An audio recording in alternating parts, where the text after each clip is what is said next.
Estamos aqui em mais uma das nossas aulas espetaculares de geografia e, obviamente, eu sempre tenho aqui comigo o nosso sócio nessa disciplina, nessa matéria para vocês, meus queridos e amados alunos do sexto ano, senhor Charles, conhecido como Carlinhos. Tudo bem com você, queridão? Bruno, eu fiquei muito chateado porque eu comecei a achar, passou pela minha cabeça que você não iria mais querer a minha ajuda. Eu não ia mais ver os meninos, fiquei chateado. Que isso? Não, você é uma figura importantíssima aqui. É que a gente só teve aquele pequeno recesso em virtude da gincana. A galera estava em gincana de conhecimento, lazer, entendeu? Então tava numa vibe um pouco mais relax, mas agora a gente precisa apertar os nossos motores e precisamos avançar de maneira forte, né, Charles? Então vamos embora, Bruno, porque primeiro eu estava com saudades de você. Segundo, eu estava com saudades dos alunos. Terceiro, que eu estava com saudade dos nossos conteúdos, que é o mais importante para nós. Nossas aulas. Vamos que vamos, sem muitas delongas, né? Hoje nós vamos, Charles, temos uma missão fundamental aqui, que é basicamente terminar os conteúdos da apostila do segundo bimestre para que os nossos queridos alunos possam estar mega, ultra, power, blaster, preparados para fazer depois as avaliações bimestrais que estão chegando. Muito bem. Perfeito, perfeito. Então vamos lá. Hoje nós vamos falar a respeito de dois assuntos importantes. O primeiro deles é para a gente fazer o fechamento em relação àquilo que já havíamos feito em aulas anteriores, sobre a questão dos relevos e os seus agentes modeladores. Hoje nós vamos aprofundar um pouquinho mais nos agentes endógenos e nos exógenos, e vamos depois terminar falando um pouquinho a respeito da hidrografia e a importância da água em nossas vidas. Então é o seguinte, vamos começar relembrando rapidinho o que nós já estudamos. Nós falamos na nossa última aula de geografia a respeito das formas de relevo, basicamente 3 delas, as áreas de planícies, e aqui representadas pela maravilhosa Copacabana. Você já esteve no Copacabana Palace, Carlinhos? Eu vou falar a verdade para você, Bruno. Eu visitei o Rio de Janeiro, mas eu não visitei essa parte do Rio de Janeiro. Eu estive no Rio de Janeiro nos anos 90, Perfeito. Foi quando eu fui para o Rio de Janeiro. E no Rio de Janeiro eu fui para a região de Búzios, Bruno. Búzios, Araru. Fino, né? Coisas de quem é fino, né? Finesse, né? Coisa chique. Bruno, na verdade, eu estive em uma das nossas casas que eu ainda não tinha ido. Claro, né? claro. A família tem um né? plantel de imóveis e nós estivemos lá. Essa casa era uma casa na frente de uma brincadeira. Fui numa excursão, Bruno. Muito bom, excursão. Tinha pão com mortadela na excursão, Carlinhos? Aquele pãozão com mortadela, aquela Bruno, eu vou contar uma coisa para você, é verdade. Não querendo tirar o tempo da nossa aula, que ela tem que ser breve. Nessa excursão, na época, eu namorava e pedi a minha então namorada da época em casamento. Mas olha só, com aquele cheirão de mortadela, hein? Ô, Bruno, eu pedi ela em casamento num barco. Eu pedi ela em casamento num barco em Búzios, Bruno. Só para você ter uma ideia. Eu estava no barco em Búzios e pedi ela em casamento. Ela teve 3 reações, Bruno. A primeira, ela começou a me xingar. Porque ela achou que eu estava brincando. E eu com aquela cara de... Nada, né? Aquela cara de perdido, né? Isso. Depois, Bruno, ela começou a chorar. Aí é emoção. que foi assim, quando ela viu que não era briga. E a terceira é que ela topou, enfim, né, aceitou. Eu não me casei com ela, mas rolou. Rolou isso aí. A estratégia Búzios não deu muito certo para o senhor Carlinhos. Não, Bruno, não deu. Não, mas a gente namorou muitos anos, viu, Bruno? Essa pessoa eu namorei muitos anos. Muitos anos eu fiquei com ela. Mas daí, por razões diversas, não deu certo. Mas valeu. Gostei dessa sua história aqui no Rio de Janeiro, mais precisamente em Búzios. Eu já estive aqui também, Copacabana Palace, a coisa mais linda, maravilhosa, essa areia branquinha, terra de planície ali, né? Quando a gente fala principalmente nas áreas litorâneas, estamos falando de planícies. Na última aula falamos inclusive das planícies alagadas, né? Como é o caso principalmente daquela do Rio Amazonas. Áreas de planaltos, que são aquelas formações mais montanhosas, perfeito? Que nós temos também no Brasil. E áreas de depressões, que é quando a gente tem aquelas baixadas ou áreas entre planaltos. Alguma coisa a considerar, a complementar, Carlinhos? Nada, né? Só lembrando que planaltos estão sofrendo processo de erosão e planícies estão sofrendo processo de sedimentação. Foi bom você falar isso, porque hoje nós vamos falar de agentes do relevo e vamos entrar um pouco mais nesse assunto também. Apenas também lembrando as formas de relevo e seus agentes modeladores, os principais agentes que modificam o relevo, agentes naturais, tanto agentes naturais externos quanto internos, perfeito? E um fator humano que a gente sabe que é responsável por rápidas transformações. Aqui nós temos a Terra, que nós já falamos na última aula, que ela é um geóide, por isso que ela tem essa forma toda irregular, perfeito? E ela tem essa forma também irregular, porque tem a ver com os processos de formação do relevo. Obviamente, as partes mais altas são aquelas que resultaram da formação planáutica. As áreas mais, vamos dizer assim, as áreas não tão altas assim são as áreas de planície, e aquelas que são mais aprofundadas são as áreas de depressão. Perfeito? Perfeito, Bruno. Muito bem recordado, muito bem recordado. Muito bem. Vamos avançando, falando um pouquinho sobre agentes internos do relevo, galera. Quando a gente fala em agentes internos do relevo, a gente está falando das forças da natureza que agem, moldando o relevo externamente, né? Porque a gente vai ver o relevo a partir da superfície, que é onde nós estamos, obviamente. Só que a gente tem que entender que dentro da Terra, né? Embaixo da Terra, vamos pensar assim, né? Lembrando que a Terra tem uma série de camadas, né, Carlinhos? Nós temos a superfície, depois nós temos a parte ali do magma, depois a gente tem a parte do núcleo, perfeito? Então, o que acaba... Exatamente.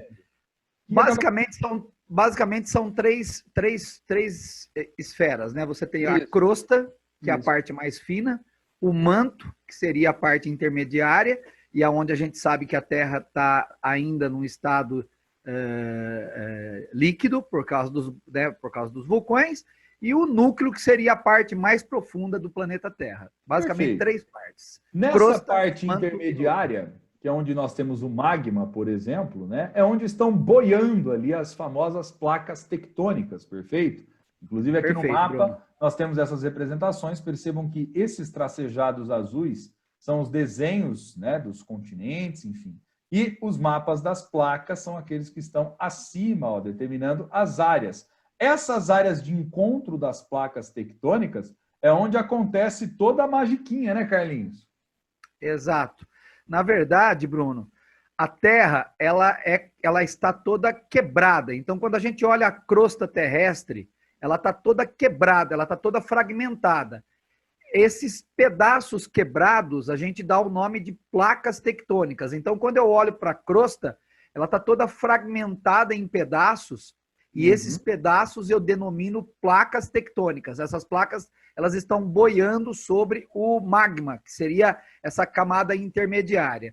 Legal. É bom a gente lembrar que essa camada que está boiando, a crosta, né, que vai formar essas placas, elas são muito finas em relação à espessura do planeta, né? Se a gente for pensar da crosta até o núcleo. Então, a questão da espessura da crosta é uma espessura fina, Bruno. Então, uma casquinha, né? Casquinha, assim, alguns quilômetros, óbvio, mas é uma casquinha, né? É uma casquinha. E outra coisa, Bruno, esse assunto que nós vamos entrar agora, é bom passar isso para os meninos, é muito bom, eu acho que é um ponto importante. Eu acho que já falei isso numa outra aula, mas vou recordar aqui de novo, claro, se eu não falei, claro. Desculpa. Eu tinha um professor na faculdade que dizia o seguinte: se eu fosse um gigante e tivesse a capacidade de pegar o planeta Terra na mão, e eu passasse a mão sobre o planeta Terra, eu sentiria o planeta Terra liso ou eu sentiria o planeta Terra todo deformado? Bom, provavelmente, e foi a resposta dos meus colegas na época da faculdade, é que nós sentiríamos a Terra toda enrugada. E a resposta do meu professor foi o contrário, que nós sentiríamos a Terra lisa. Por quê? A conta dele é o seguinte: se você pegar o planeta Terra pelo tamanho que ele tem 40 mil quilômetros de circunferência. Perfeito. E pegar que o ponto mais alto do planeta Terra tem 8.848 metros de altitude, né, que seria a parte mais elevada. O que significa 9 quilômetros? Vamos arredondar o número. O que significa 9 quilômetros perto de um planeta que tem 40 mil quilômetros de circunferência? Não significa nada. Então, entre aspas, Bruno, nosso planeta é quase liso. Entendi. Então, ele é quase liso, entendeu? Perfeito, porque, perfeito. Se a gente for pensar nas dimensões do tamanho do planeta, tá? Então, as dimensões. Então, a gente vive num planeta, entre aspas, quase que alisado. e todo partido em pedacinhos, Bruno, que são as chamadas placas tectônicas. Então, conforme a gente vai entrando na estrutura da Terra, a gente vê essas placas tectônicas boiando sob o magma, e a movimentação dessas placas tectônicas influencia na parte onde nós vivemos, que é da crosta terrestre, e que é onde a gente consegue ver os relevos, perfeito? Tanto é que as placas tectônicas, elas são parte da litosfera, coloquei aqui para os alunos poderem se recordar, quando estiverem na aula, né, irem acompanhando a linha de raciocínio, né? E essas placas tectônicas são delimitadas por zonas que nós chamamos zonas de convergência, divergência ou conservativas, sendo que o movimento das placas tectônicas é responsável pela transformação do relevo. São ações endógenas, ou seja, embaixo, dentro da Terra, que influenciam por fora, né, Carlinhos? Isso. Vamos especificar um pouco para os meninos estudarem em casa com uma certa tranquilidade. Beleza. Então, todas essas placas que formam a crosta terrestre, elas estão boiando sobre o magma. Uhum. Só que essas placas, elas estão se movimentando em virtude do magma. Elas não estão estáticas, elas estão se movimentando. Perfeito. E aí, essencialmente, nós temos 3 tipos de movimentação, que é o que você chamou ali agora, Bruno, de convergência, divergência e conservativo.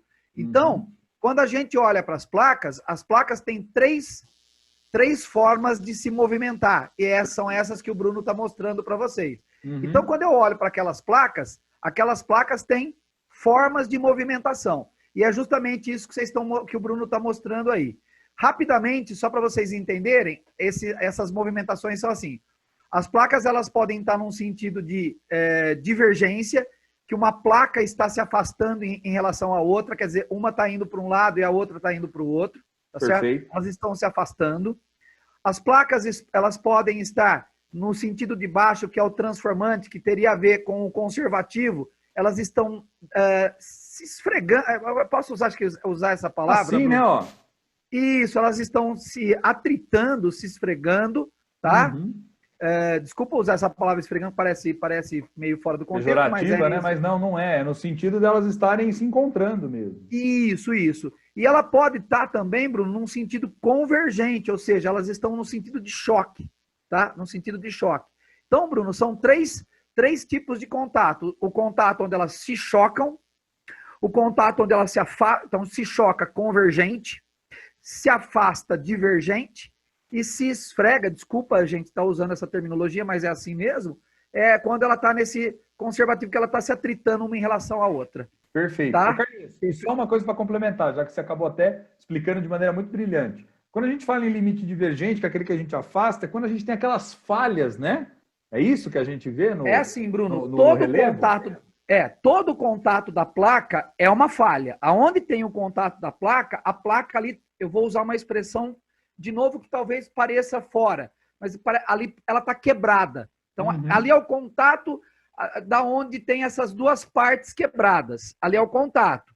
Só que esse contato, ele pode ser um contato que se movimenta de várias formas. Perfeito. Então, ali pode ser um contato que elas estão se afastando, tá certo? Ou ela pode ser um contato que ela está se encontrando. Então, perfeito, se encontrando ou se afastando. Ô, Bruno, o importante falar para todo mundo é que nesses contatos, a gente vai ter, por exemplo, onde o Bruno está demarcando aí, a gente vai ter, por exemplo, os vulcões aí, Bruno. Os vulcões vão aparecer aí, porque por aí o magma vai conseguir subir, por causa desse contato aí. Outra coisa, Bruno, nesse contato é que a gente vai ter os terremotos. Legal. Então, os vulcões e terremotos, eles vão aparecer aonde há o contato das placas. Tudo bem? Legal. Ó, já vamos então passar até para esse tema, que são os agentes internos do relevo. Então, a gente está falando basicamente na possibilidade de ocorrências de terremotos, que vão influenciar, portanto, também na crosta, né? Ou seja, na superfície terrestre. O vulcanismo, perfeito, que é a movimentação ali interna dos vulcões. E o que a gente está falando até agora, que tem essa influência, que é justamente do tectonismo, que vai dar origem a falhas, vai dar origem às montanhas, aos diferentes tipos de relevo que nós temos, né? Exatamente. Ô Bruno, então vamos separar cada um dos três para os meninos, para que eles possam entender cada um deles. Então é assim, ó.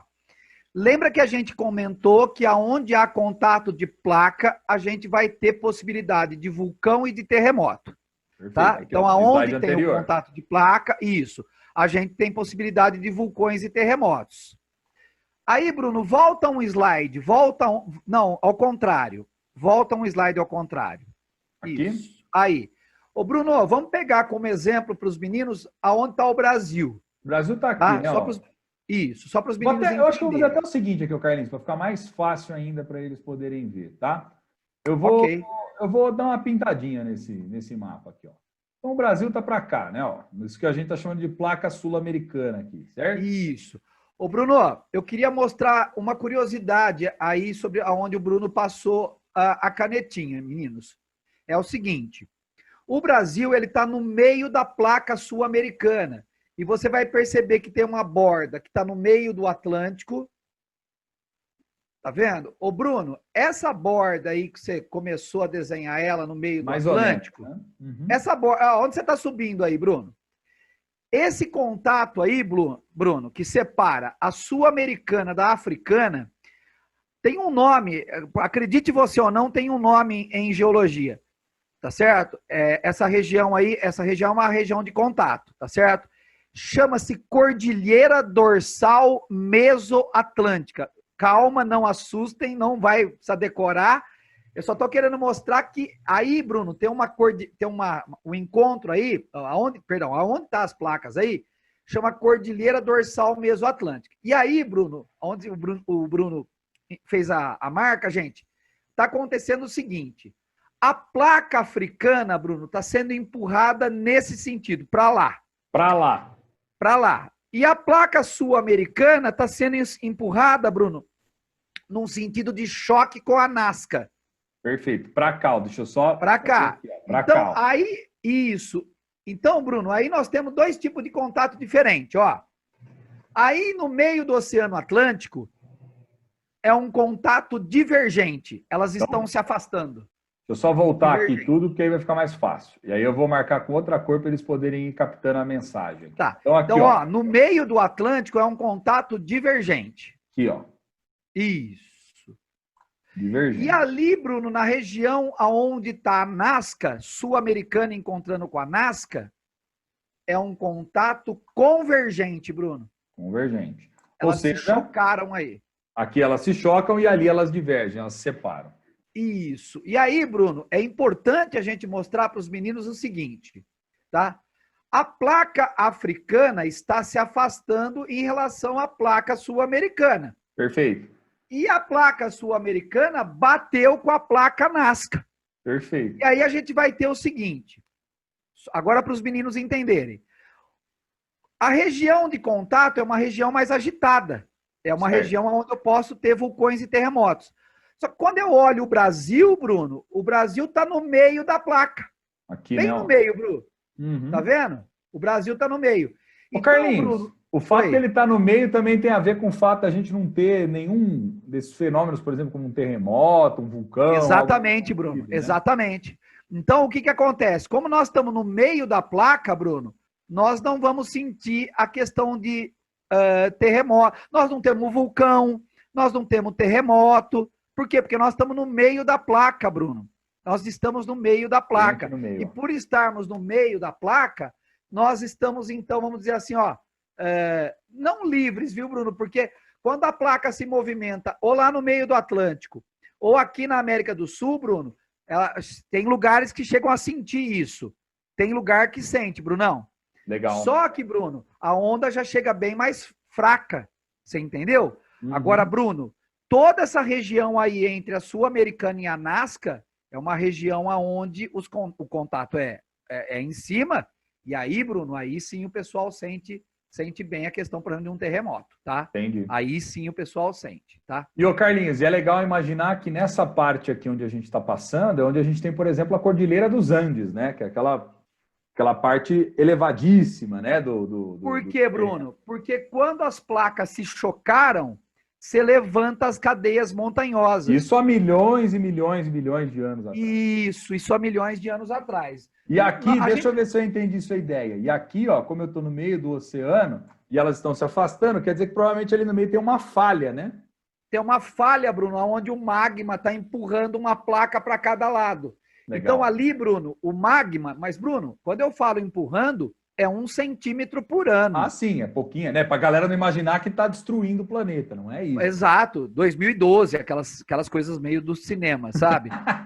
Então, não é desse jeito. Então, é assim, Bruno, ó, a placa está se afastando, então ali a placa está se afastando. Aí o aluno fala, nossa, mas o que tem? Não, é que ali as placas estão sendo empurradas uma para cada lado. Então, o magma, ele vai empurrando vagarosamente. Perfeito. Em compensação, Bruninho, aqui aonde você tinha feito a Cordilheira dos Andes, entre a Nazca e a Sul-Americana, ali levantou uma cadeia montanhosa. Sim. Ali levantou uma cadeia montanhosa. Você entendeu? Então, o que acontece? Bruno, aonde as placas são convergentes, tá certo? Aonde elas convergem, eu vou encontrar cadeias montanhosas. Legal. Tá? Então, elas foram no sentido de convergência, eu vou encontrar cadeias montanhosas. Então, só para resumir, que aqui nós não vamos aprofundar isso, mas onde ele olhar aqui nesses pontos de encontro e for convergente, você tem cadeia de montanha, a regrinha geral. Isso. E onde ela for divergente, que ela estiver se afastando, você tem ali falhas, né? Isso, você tem falhas. Ô Bruno, só que essas falhas vão sendo sempre preenchidas com o magma que está subindo. Legal, e está empurrando. Quer dizer, não tem nenhum buraco. Não há um buraco aparente. Negro, né? Não, do tipo, vai cair dentro, umas coisas. Não, sim. Tá bom, Bruno? Acho que deu para os meninos entenderem bem, né? Tranquilo. Aqui está tranquila a explicação. Falamos então dos movimentos, agora vamos falar rapidamente. Falamos e o vulcanismo, Carlinhos, que é justamente esse movimento do magma, né? Justamente onde a placa... É assim, Bruno.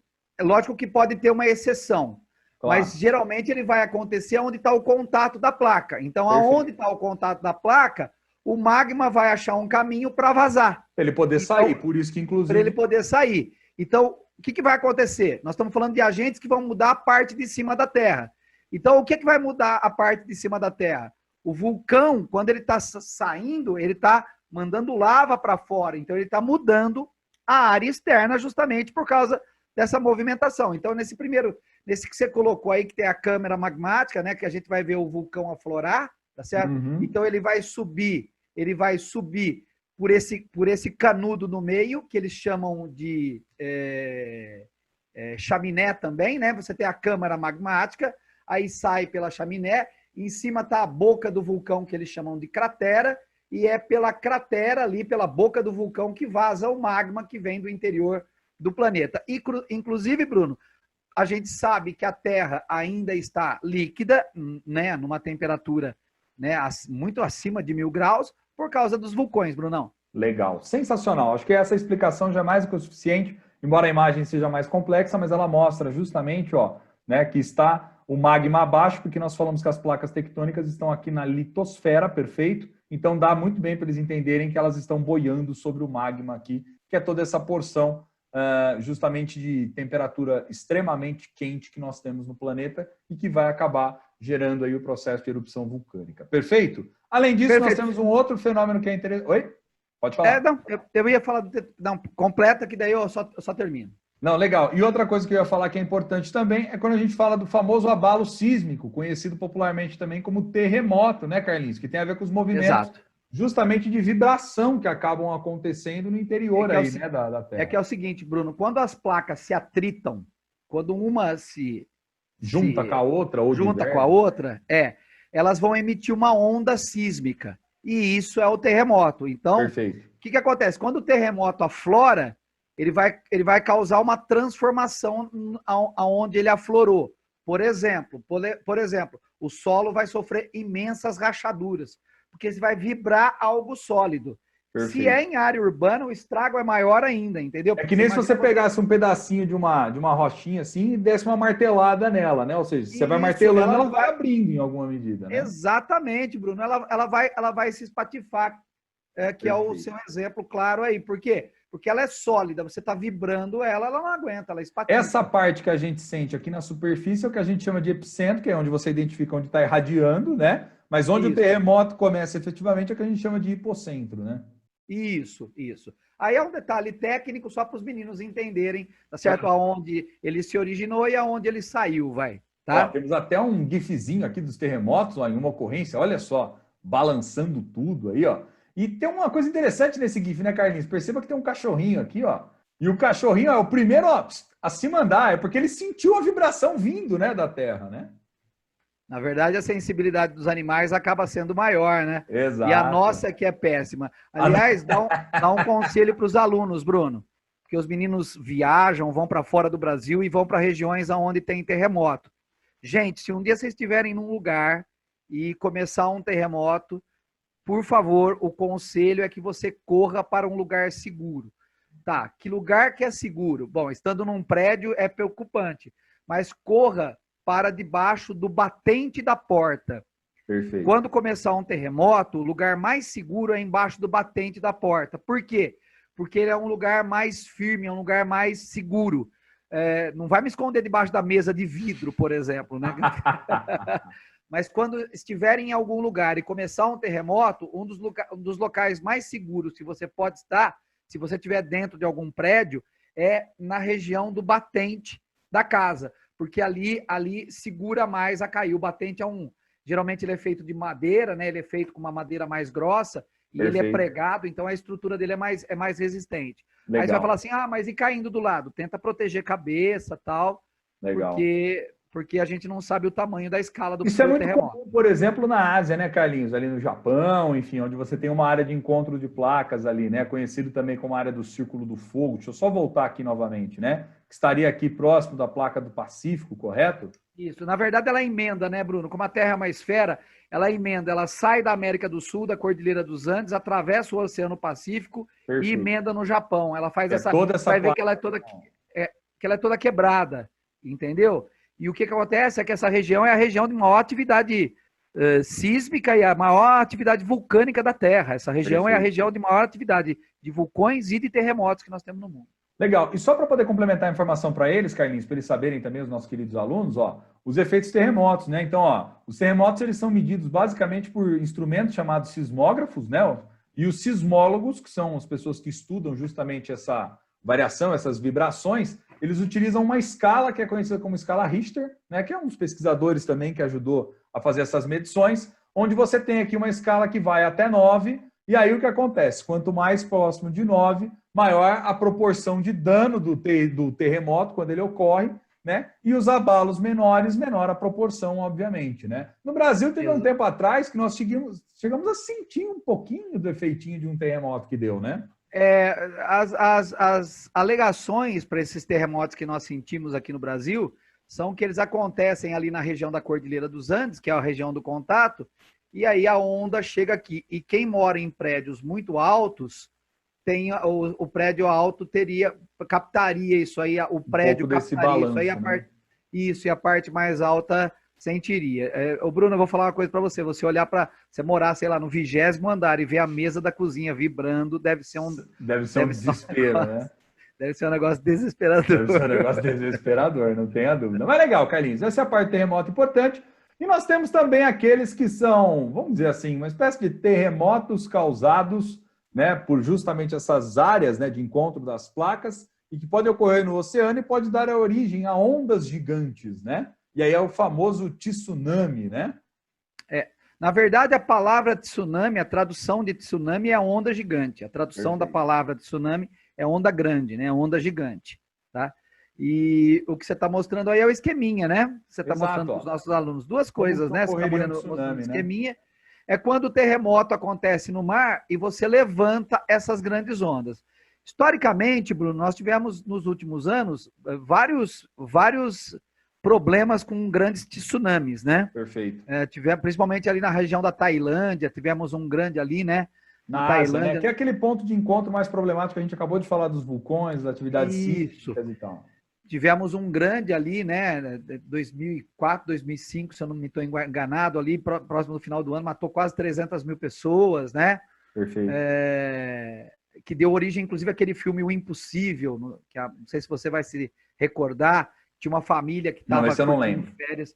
A família chamou O Impossível o filme. Eles estavam curtindo.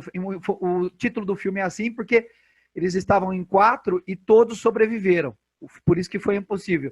E eles estavam no hotel. Ah, não, eu assisti esse filme. Eu já sei qual que é.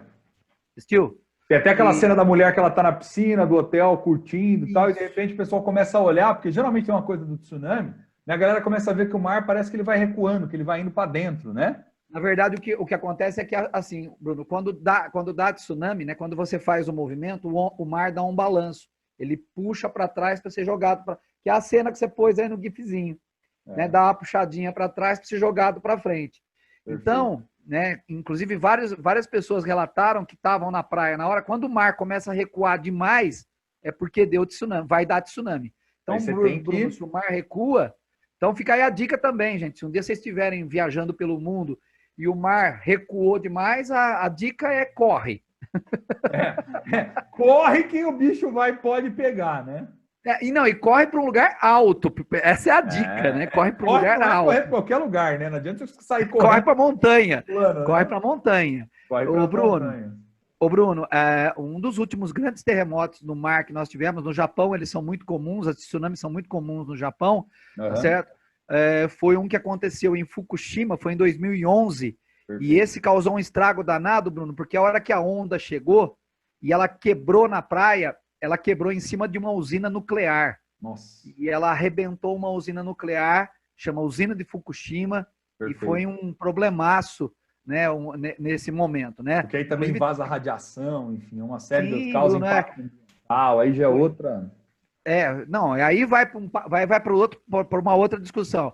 Mas o Japão já é um país, Bruno, preparado para tsunami. Perfeito. Preparado para tsunami. Tá? Legal. Acho que era isso nessa parte mais importante. Em resumo aqui, para a gente poder só fechar essa parte e avançar para um outro tópico importante também, que é falar sobre os agentes externos. Então, placas tectônicas são esses grandes blocos rochosos. Achei muito legal esse esqueminha que estava no site do Brasil Escola e coloquei aqui para os nossos alunos poderem estudar, tá? Então, as placas tectônicas são grandes blocos rochosos que compõem a Terra e que se movimentam na forma lenta e contínua, como o Carlinhos disse, né? Mesmo quando elas se afastam, é pouquinho, né, gente? Não vai imaginar que é um... ali, tá? Super. E mesmo quando elas se encontram, né, Bruno? E mesmo quando elas se encontram. Exatamente. Né? Por que as placas se movimentam? Os movimentos ocorrem em virtude das altas temperaturas do interior do planeta. A gente já falou sobre isso também, por conta do magma, principalmente, aí, e as altas temperaturas nele. Os movimentos podem ser laterais, de afastamento, de colisão. A gente falou lá com os nomes técnicos, inclusive, deles agora há pouco. A movimentação das placas resulta na formação de montanhas, atividades vulcânicas, terremotos, tsunamis. E os tipos, basicamente, que nós temos de placas, isso aqui talvez a gente não tenha falado, mas ficou óbvio nas entrelinhas, né? São os continentais, ou seja, aquelas placas que se encontram, né, embaixo de continentes, e aquelas que se encontram no oceano, ou as mistas, né, que temos nos dois, certo? Isso, certo, Bruno. As placas tectônicas correspondem às zonas de encontro entre elas, e os movimentos podem ser divergentes, as placas se afastando, como o Carlinhos disse, convergentes, as placas justamente, né, se chocando, ou transformantes, as placas ali se esfregando, enfim, se deslizando uma em relação à outra. Perfeito, Carlinhos? Perfeito, Bruno. Perfeito, Fechamos Bruno. essa parte importante. Agora vamos falar rapidamente, né? Aqui é muito simples também da gente pensar sobre os agentes externos do relevo. O que são os agentes externos do relevo? Nós, seres humanos, estamos na superfície terrestre e ali é que a gente sente a maior parte das movimentações ambientais naturais do planeta, né, Carlinhos? Então, o que a gente pode chamar de agentes externos que vão modelar, que vão influenciar, que vão transformar o relevo, né, aqui na superfície terrestre, nós estamos falando basicamente da ação da chuva, né, da ação dos ventos, da ação do gelo, né, da própria ação do mar e dos rios que vão também transformando todo o nosso relevo. Perfeito? Perfeito. É aquele ditado, Bruno, que ele parte da premissa que água mole em pedra dura, tanto bate até que fura. Perfeito. Então, na verdade, o agente que provoca a maior transformação na superfície da Terra, sem dúvida nenhuma, é a água. É a água. A água é o agente de todos eles aí, é o agente que mais transforma, Além né? do ser humano, né? Que vem transformando de maneira muito rápida. Sim. Nós também somos um agente transformador. Perfeito. Mas numa escala de tempo, se a gente for pensar em tempo do planeta Terra, porque uma coisa que tem que ficar clara para todo mundo, acho que as pessoas têm uma certa dificuldade de entender, é que a Terra está aqui há 4,6 bilhão de anos, né? 4,6 bilhão. Então, ela já está aqui há uma longa data, né? Há uma longa data. Muito tempo, né? Muito tempo. Então, esses agentes, eles estão atuando há muito tempo sobre o planeta, né? O vento soprando, a água dos rios, a água da chuva, a água que está na forma de gelo, as geleiras que também são agentes transformados, que vão transformar. Então, eles vão modificar o relevo, Bruno, por conta disso aí. Mas nós estamos falando demais. ao longo de milhares de anos, viu, Bruno? Ao longo Show de milhões demais. de anos. Show demais, Carlinhos. E aí, só para a gente poder explicar, do ponto de vista mais técnico, né? Todas essas ações dos agentes externos do relevo vão dar origem a dois fenômenos, vamos dizer assim, que é o que a gente chama de erosão e intemperismo, certo? Então vamos começar do intemperismo, tá, Carlinhos? Depois a gente passa para o da erosão, pode ser? Pode ser. Então a gente vai lá, o intemperismo. O que seria o intemperismo? Ele é um processo natural que altera fisicamente, quimicamente e biologicamente as rochas, tornando-as, portanto, mais suscetíveis à ação erosiva. Eu costumo brincar e dizer o seguinte para os alunos, viu, Carlinhos? Erosão nada mais é do que o desgaste ali do terreno, né? É quando você vai desgastando e vai arrastando partículas sólidas deles das partes mais altas para as partes mais baixas, principalmente, tá? Só que o intemperismo, quando a gente está falando que eles são 3 tipos, a gente está chamando de intemperismo químico, é basicamente aquele causado pela ação das chuvas. Então, imagina, constantemente chovendo. Essa água vai penetrando nas rochas, vai fazendo com que elas, com o passar do tempo, também vão se dissolvendo, perfeito? Então, você tem ali um processo de intemperismo. Outra coisa, o físico, imagina, calor, chuva, vento, calor, chuva, vento, principalmente a ação da temperatura, nesse caso, que vai transformando, né? Uma hora retém muito calor, outra hora está frio, isso vai variando, vai contribuindo também para transformar. E o biológico, que é a transformação causada basicamente pelos seres vivos. Essas são as formas de intemperismo, né, Carlinhos? Exatamente, Bruno. O intemperismo químico, você muito bem colocou a água, né? A água como um solvente universal, tá certo? O intemperismo físico, principalmente a questão da temperatura, variação e da temperatura. O biológico, que pode ser um ser vivo, uma planta, um animal ou até mesmo a gente, né? Que vai modificar a rocha de alguma maneira. Muito boa a sua colocação, Bruno. Aliás, né, a gente tem que considerar aqui, quando você falou do homem, Carlinhos, fazer um gancho aqui, né? Que está até desenhadinho aqui no esquema, que eu achei muito bacaninha esse desenho também. Né? As ações humanas intensificam o intemperismo e a erosão, como a retirada de vegetação natural, né? A questão do lixo, né? Mesmo justamente a maneira como a gente se relaciona com o solo, quanto a gente utiliza para outras práticas, como práticas agrícolas e tal, criação de animais, por aí vai. Ou seja, tudo isso pode intensificar processos erosivos no solo, né, Carlinhos? Ô Bruno, o solo ele é um, vamos dizer assim, um produto que vem das rochas, que aparentemente ele parece ser um produto ad eterno, tipo, enquanto houver rocha e rocha estiver se degradando, vai haver solo. Né? O problema, Bruno, é que para esse processo acontecer são milhões de anos. Então, aí você vai falar assim, então eu julgo o solo como algo que acaba, um algo finito, ou o solo é infinito? Olha, depende do ponto de vista. Se a gente for pensar que a rocha vai estar sempre se degradando, ok, o solo é infinito. Perfeito. Mas se a gente pensar que isso leva milhões de anos perto do tempo que a gente vive, a gente está lidando com algo que é finito, porque a gente não vai conseguir ver isso acontecer. Então é por isso que você tem todo o cuidado hoje, Bruno, para não ter erosão em lugar nenhum, você não ter a perda de solo. Por isso que você tem técnicas, nós desenvolvemos para nós humanos técnicas para que nós não tenhamos problema com a perda de solo, tá? Perfeito. Na área agrícola, Bruno, acho que seria o maior problema de perder solo, porque você tira a vegetação, eles trabalham com uma coisa chamada curva de nível. Curva de nível é evitar que a água da chuva leve a terra embora. Então, porque quando ela faz isso também, geralmente ela leva os nutrientes que pertencem ao solo, que são fundamentais para a prática agrícola, né? Aliás, isso também é gravíssimo, Bruno. Chama-se lixiviação. Lixiviação. Isso. Fala de novo, Bruno. Você fala tão bonito. Não, vamos lá, João. Volta a fita. Lixiviação, é isso, certo? Aí, Bruno. É a lavagem de nutrientes. Então, você percebe, Bruno, que nós temos uma série de problemas relacionados ao solo. Precisa tomar cuidado. Legal.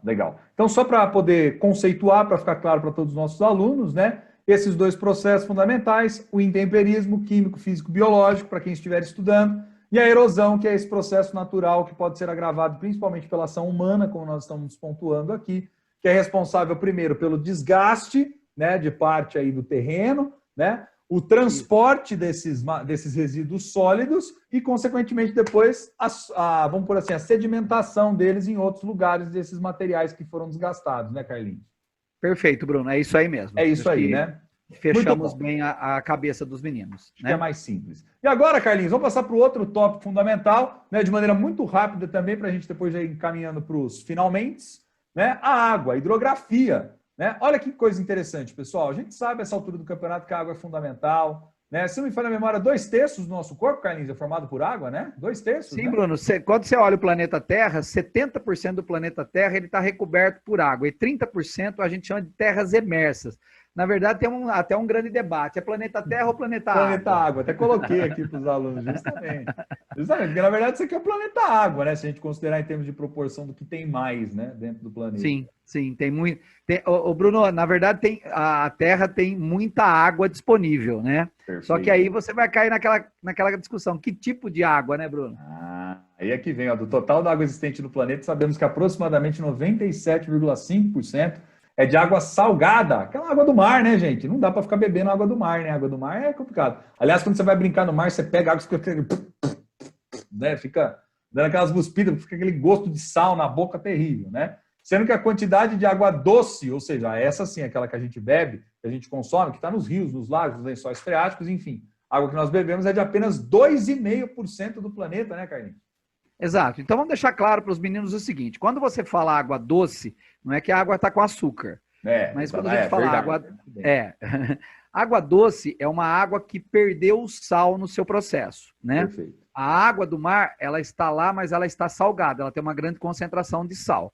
Então, quando a gente usa o termo água doce, nós estamos falando de uma água que saiu do oceano e não tem mais sal, tá? Ela não tem mais sal. Você sabe, Bruno, que tem um grande debate como é que o planeta Terra recebeu tanta água, né? Da onde veio tanta água? Você sabe que tem 3 teorias rápidas para explicar a origem da água. São 3 teorias. Na verdade, poderiam ser 4, né? Mas são 3 teorias as mais aceitas. A mais aceita pela comunidade científica é que a água faz parte do planeta Terra. Ela faz parte da massa que formou a Terra. Perfeito. Essa é a mais aceita. A segunda teoria, Bruno, é que a água veio de fora e a Terra foi bombardeada por asteroides. Exato.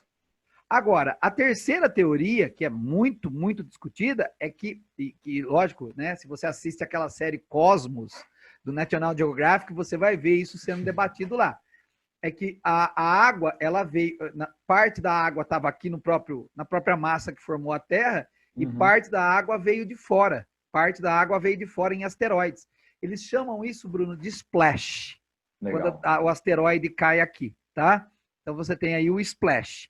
Tá? Então essa é uma das teorias. Então uma teoria estava na própria Terra, outra teoria veio de fora, outra teoria é a junção das duas. Legal. Certo? Legal. Tá? E aí você também pode ter uma teoria religiosa. Também pode ter. Sim, que é da criação do universo a partir disso, né? Como está descrita na Bíblia, por exemplo, né? Sim, a Terra era sem forma e vazia, e aí criou-se a porção de água, a porção de terra. Sim, sim. Lembrando nossos alunos, tal, que é importante refletir que vamos dizer assim, para a área acadêmica, eles debatem essa questão que nós falamos aqui, tá? A área acadêmica leva em consideração essa aqui, tá? Mas, obviamente, é uma teoria, né, Bruno? Nós estamos falando de uma teoria, tá? Por isso que a teoria religiosa também poderia, de alguma maneira, ser encaixada. Legal. Que no vestibular não se aceita. O Bruno sabe muito bem disso. Perfeito. Então, gente, quem quiser saber mais, eu até coloquei um linkzinho aqui, ó, bem simples, falando justamente sobre essa questão das teorias que o Carlinhos disse. Lembra que recentemente no Brasil, inclusive, teve um trabalho, viu, Carlinhos, que foi financiado por uma das agências de pesquisa aqui do estado de São Paulo, a FAPESP, que um aluno da Unesp, né, universidade que nós temos aqui em Araraquara também, mas essa era da unidade, se não me falha a memória, de Guaratinguetá. Eles avançaram bastante em cooperação com os Estados Unidos, fazendo uma discussão bem mais aprofundada sobre essa coisa da água, tentando aprofundar justamente isso que você falou a respeito da teoria da questão dos asteroides, né? Ele tem várias hipóteses aí a serem investigadas, né? Porque diz que no planeta, você já tinha oxigênio, parte disso veio de nitrogênio, né? Trazido também do espaço, enfim, tem uma série de discussões e de questões a respeito disso para poder formar água, né? Bacana, Bruno. Bacana. Vamos lá, então. Bom, falando em água, preciso falar em ciclo é para acabar, né? Em ciclo, professor, não ciclo, né? No ciclo hidrológico, ou seja, o ciclo da água. Eu vou resumir e depois você vai comentando, beleza, Carlinhos? Então, eu vou fazer de Manda bala, Bruno, manda bala. E aí você vai depois fazendo os comentários. Então, resumidamente, o ciclo hidrológico é o seguinte, galera. O Sol aquece o oceano, Ou seja, essa água do oceano ela vai acabar sendo aquecida, vai se evaporar, vai para o ar, certo? Ali no ar, esse vapor da água se esfria, porque ali é mais frio do que na Terra, nós já falamos sobre isso em aulas anteriores, inclusive, e com isso vão se condensando, ou seja, vai se concentrando, vai se tornando mais pesado ali essa água que foi evaporada, né? E aí ela se torna na forma de gotículas, vão se formando as nuvens, né? Quando essas nuvens vão se formando, ou seja, essa água vai se condensando, as gotas acabam se tornando pesadas e elas acabam caindo no solo. Elas caem no solo tanto na forma de chuvas, como a gente conhece, ou nas regiões mais frias, até mesmo em forma de neve, tá? Parte dessa água acaba sendo absorvida pelo solo, inclusive essa água vai sendo absorvida pelo solo, que dá origem às águas subterrâneas, e o restante volta para os oceanos através dos rios. É basicamente essa a ideia, né, Carlinhos? Exatamente, Bruno. Você falou perfeito. É assim, né? A água sai do oceano e uma coisa que eu só vou completar o que o Bruno está falando, quando ela sai do oceano, ela perde o sal. Então aí no oceano ela está salgada, a hora que ela evapora e deixa o sal para trás. E essa água que evaporou e deixou o sal para trás é o que se chama de água doce. Aí ela vai para as nuvens, é empurrada para o continente. No continente ela vai resfriar e vai cair na forma, pode ser duas formas, na forma de chuva líquida ou na forma de chuva neve, né? Ela pode cair na forma de uma nevasca, tá? Parte dessa água vai ficar congelada, né? Parte dessa água vai infiltrar no lençol freático e parte dessa água vai voltar para os oceanos através dos rios, Bruno. Então tá certinho o que você falou, eu só estou completando, né? Tá? Então parte volta para o oceano, parte fica infiltrada no lençol freático, parte fica congelada nas geleiras. E os rios, né? Eu vou tentar fazer aqui, gente, só para vocês entenderem o esquema, é porque os rios desaguam nos oceanos, perfeito? Perfeito, Bruno. Mais ou menos esse o esquema, certo, seu Carlos? Perfeito, Bruno, perfeito. Vamos lá, então vamos aqui, seguindo, uma coisa importante, né? Aqui embaixo, estava já quase me esquecendo dessa informação. E nós temos os estados físicos que nós encontramos na água, que com base nessa explicação ficou mais do que evidente, apenas para retomar, vocês também aprendem isso em ciências, que é o estado sólido, perfeito? Né? O estado sólido, o estado líquido e o estado gasoso, beleza? Sólido, no caso, é o gelo, né? Aquele cubinho de gelo que você tem aí na geladeira e tal, né? O líquido, como a gente bebe a água, e o gasoso são na forma de vapor d'água. Perfeito, Carlinhos? Perfeito, Bruno, perfeito. Vamos que vamos. Olha outra informação bacana, galera. De toda a água presente no planeta Terra, nós falamos isso lá atrás, 97,5% é de água salgada, como a gente falou, e 2,5% é essa água doce, gelo mais líquida. Desses 2,5%, olha só que interessante, hein, galera? 68,9% está ali na forma de gelo e de calotas polares, né, Carlinhos? E a água doce efetivamente líquida é de pouco mais de 31%. Sendo que dessa água líquida, ao contrário do que as pessoas possam imaginar, a maior parte dela não é uma água superficial, mas é uma água subterrânea. É isso, Carlinhos? Exatamente. Aliás, Bruno, eu vou fazer um comentário com os alunos que parece uma piada, mas é uma grande verdade. Toda vez que você vê um rio, e a gente tem rios que atravessam a cidade, né? Perfeito. Toda vez que você olhar para um rio, não importa onde esse rio esteja, você está olhando para algo que é raro, você está olhando para algo que quase não existe na Terra, que é a água na superfície correndo, né? Exato. A água na superfície correndo. Então, na verdade, né, essa água doce, você está vendo que quase, né, 69% é gelo e 31% infiltrou no lençol freático. Agora, essa água correndo na superfície, ela é muito pouca. Então, por isso que nós devemos dar muito valor para os rios, Bruno. Tá? Devemos dar muito valor para os rios. Eles são raros e belos. Muito bom. Você falou coisa interessante. Ó, e como, até fiz aqui, ó, como os recursos hídricos estão distribuídos no mundo. Olha só que interessante. Aqui está o Brasilzão, né? De maneira geral, os recursos hídricos, olha só que interessante. A área da América, de maneira geral, né? Tanto a América do Sul quanto a América do Norte, pouco ou nenhuma escassez de água devido à grande quantidade de rios, né? Assim como parte também que nós temos aqui da Europa, da Ásia, perfeito, né? A Oceania aqui também. Agora, onde a coisa pega mais é justamente, ó, escassez econômica da água na região africana, né, Carlinhos? Na verdade, Bruno, você vai perceber que uma das regiões que a gente tem problema são as regiões que são as regiões mais pobres do mundo, né? É verdade. Porque você vai ter aí o seguinte, você tem uma escassez que é física, né? Quer dizer, que tá em realmente vermelhinho. falta. E você tem uma escassez econômica, ou seja, de falta de investimentos, né? A parte amarelinha.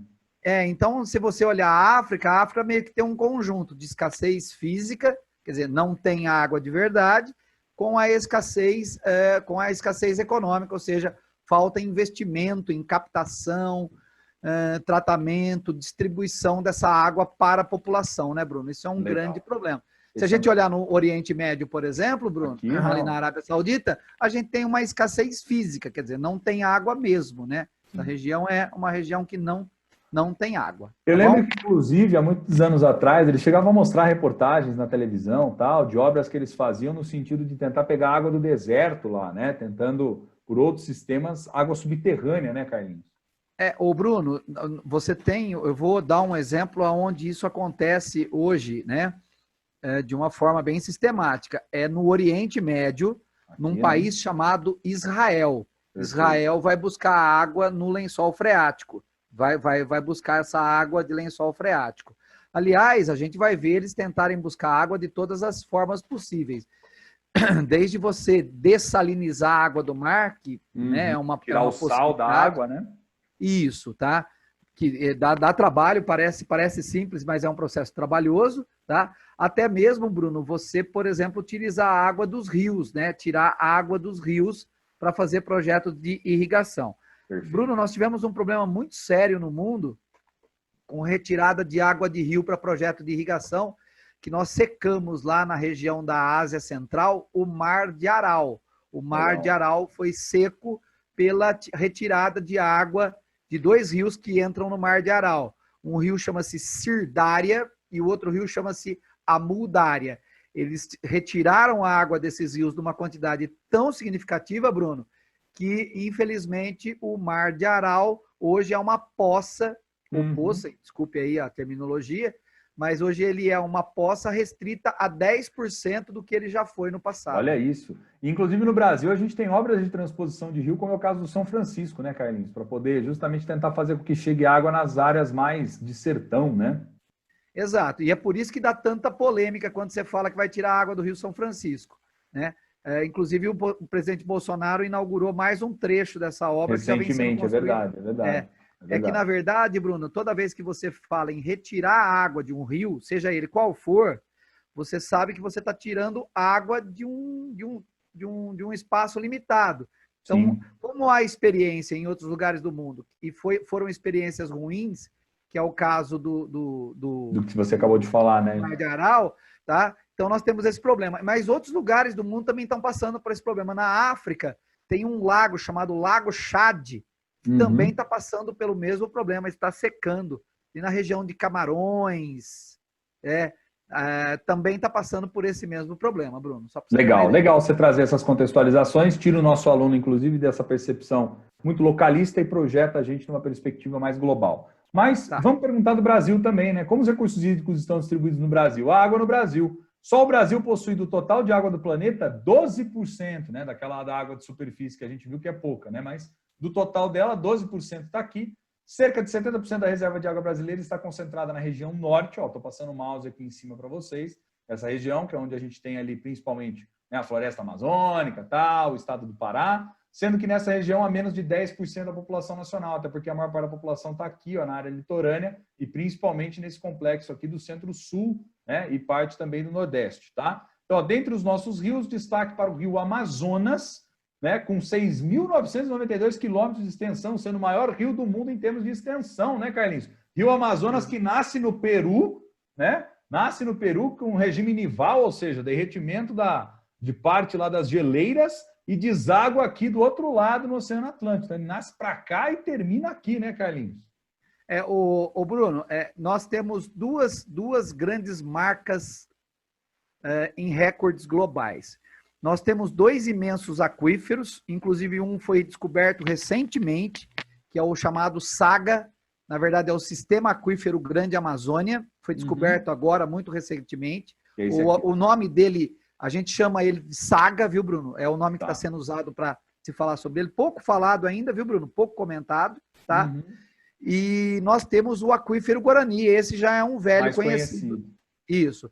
Tirando os dois aquíferos, quer dizer, tirando a questão da água subterrânea, o Brasil tem uma bênção, o Brasil é um país abençoado. Por quê? Porque o Brasil tem uma grande disponibilidade de água de superfície. Perfeito. E aí, quando a gente fala dessa disponibilidade, a gente lembra do rio Amazonas, né? Legal. Porque, na verdade, é a bacia do rio Amazonas, que é uma bacia formada por uma quantidade imensa de rios, rios enormes, como é o caso do rio Madeira, né, que vem ali de Rondônia. O rio Madeira é um dos rios que vai formar a bacia do rio Amazonas, né? Lembrando, Bruno, nossos alunos, que o rio Amazonas ele é formado pelo encontro da água de dois rios. A água do rio Negro, né, que é uma água de cor bem escura, com a água do rio Solimões. Na verdade, as águas são diferentes, Bruno. A água do rio Negro, ela é, quem já foi para aquela região e nada lá e vai ver aquela região, o Rio Negro parece um chá. A água do Rio Negro parece um chá. Perfeito. E a água do Rio Solimões, ela é uma água barrenta, é uma água encardida de barro. Entendi. Inclusive, quando eles se encontram, Bruno, as águas levam um tempo para se misturar. Por quê? Porque elas são de composições diferentes, muito diferentes.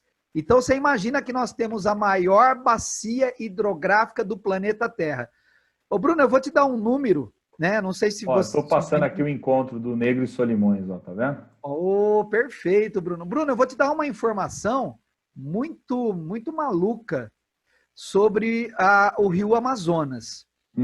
O rio Amazonas, imagina que nós temos os oceanos. Perfeito. Atlântico, Índico.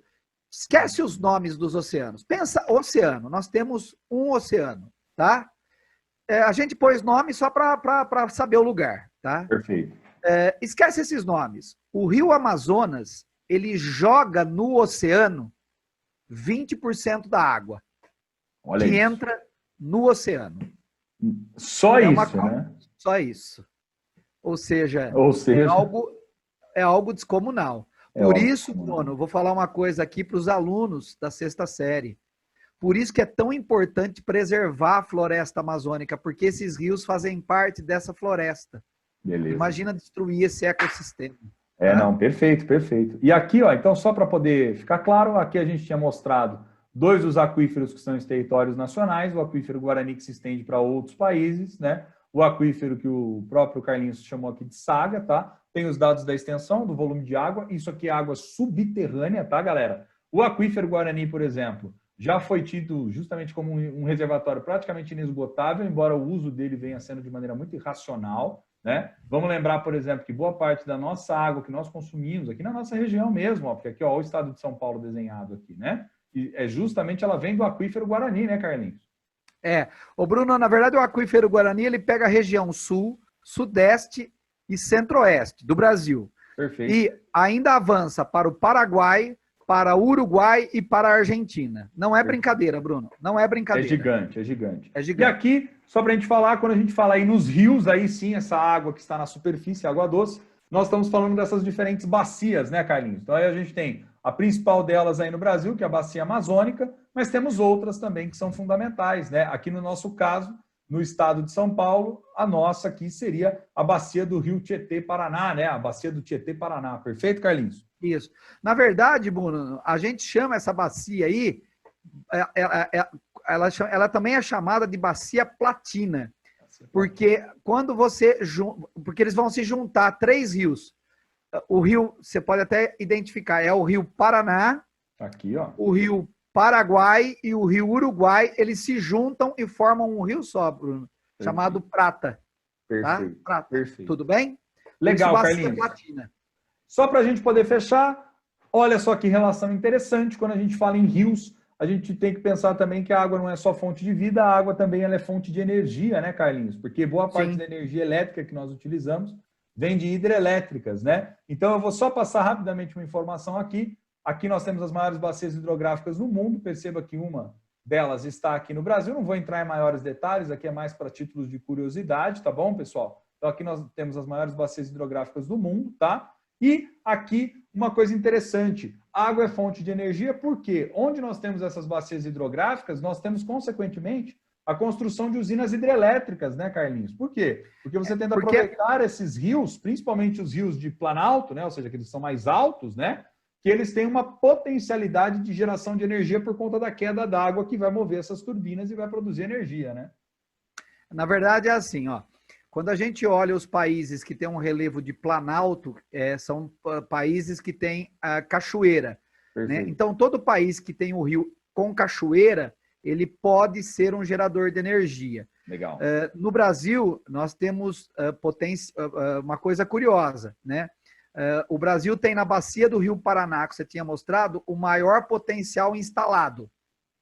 Lá na bacia do Paraná tem o maior potencial hidrelétrico instalado do Brasil. E aqui, tá?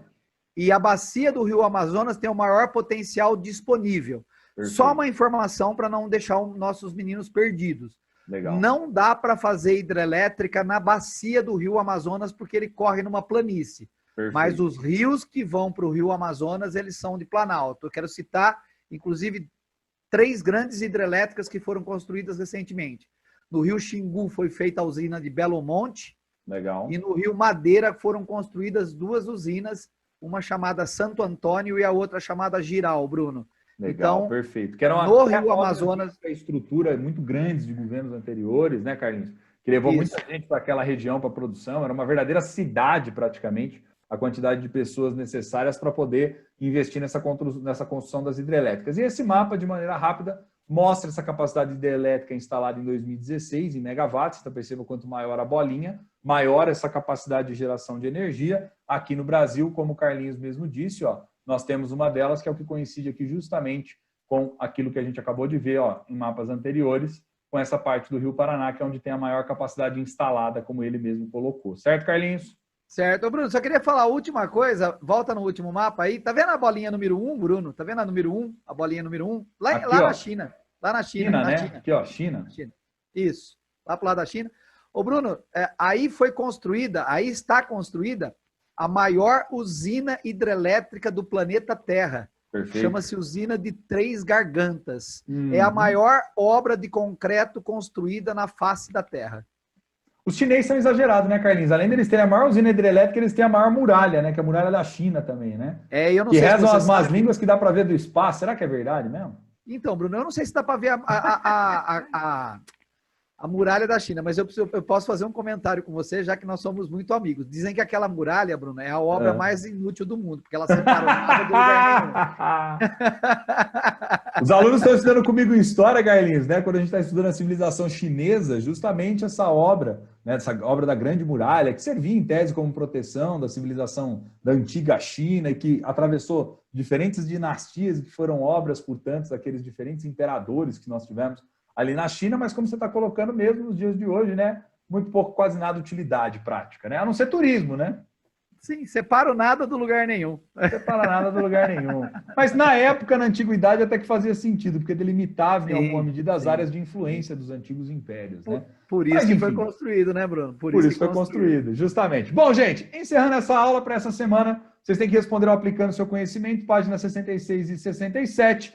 Espero que e aí vocês já sabem, acessa a plataforma Natureza Cloud, sobe lá, faz as atividades bonitinha no caderno ou na apostila, tira a fotografia, sobe lá na plataforma no link de tarefas, beleza? E já começa a estudar, porque a nossa avaliação de geografia irá ocorrer no dia 20 de julho, portanto, na próxima semana. Nós vamos ficando por aqui. Carlinhos, muitíssimo obrigado mais uma vez. Bruno, eu é que agradeço, eu estava com saudades. Eu fico muito feliz de você ter vindo ajudar a gente nessa mega aula falando sobre coisas muito importantes. Galera, bacana, Bruno. Bons estudos, vamos que vamos. Carlinhos, abração, valeu. Tchau, Bruno.